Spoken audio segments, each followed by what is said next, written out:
clinician looks at one patient's prediction, 87% probability of progression. She doesn't want to know which features are important on average. She wants to know, for this patient, what drove the prediction to 87%. Lime Local Interpretable Model Agnostic Explanations explains one prediction. Take the patient's input. Perturb it slightly, change one gene value up, another down, and observe how the prediction changes. Fit a simple linear model, interpretable by definition, to the perturbed inputs and their predictions. A linear model approximates the complex model locally, around this one patient. Coefficients of the local linear model explain which features push this patient's prediction up or down. Lime works for any model random forest. Neural network XBoost because it only uses inputs and outputs. Partial dependence plots show the average effect of one feature while holding all others constant. Vary gene X from its minimum to its maximum. At each value, compute the average prediction across all patients. Plot. If the curve rises, higher gene X means higher predicted risk. If it's flat, gene X doesn't matter on average. ICE individual conditional expectation plots one curve per patient instead of the average.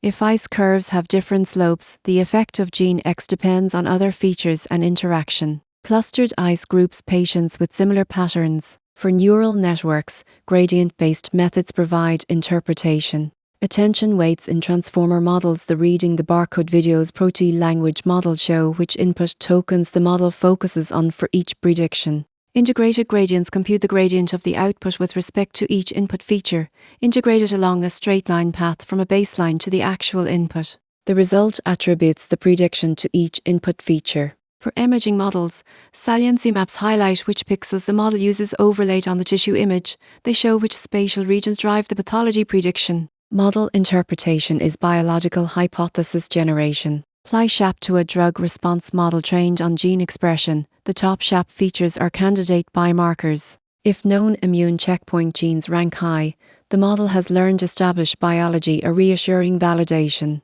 If unexpected metabolic genes rank high, those are novel hypotheses for experimental follow-up. Apply SHAP to a clinical risk score. The features driving high-risk predictions reveal the patient characteristics that clinicians should monitor.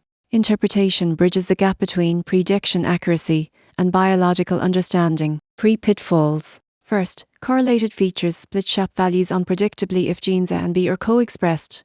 Their individual SHAP values may be unstable even though their combined contribution is reliable. Second, interpretation is not causation. The detective video's lesson applies here. A feature that predicts an outcome may be a confounder, a collider, or a proxy. SHAP shows association, not causation. Third, post hoc interpretation can confirm biases. If you only look for known biology in the SHAP values, you'll find it and miss the surprises. Use interpretation to generate hypotheses, then test them experimentally.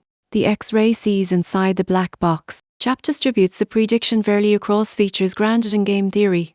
Lime explains one prediction with a local linear model. Partial dependence plots show marginal effects. Gradient methods explain neural networks. The warning, interpretation generates hypotheses. It doesn't prove them. Use the X-ray to see inside.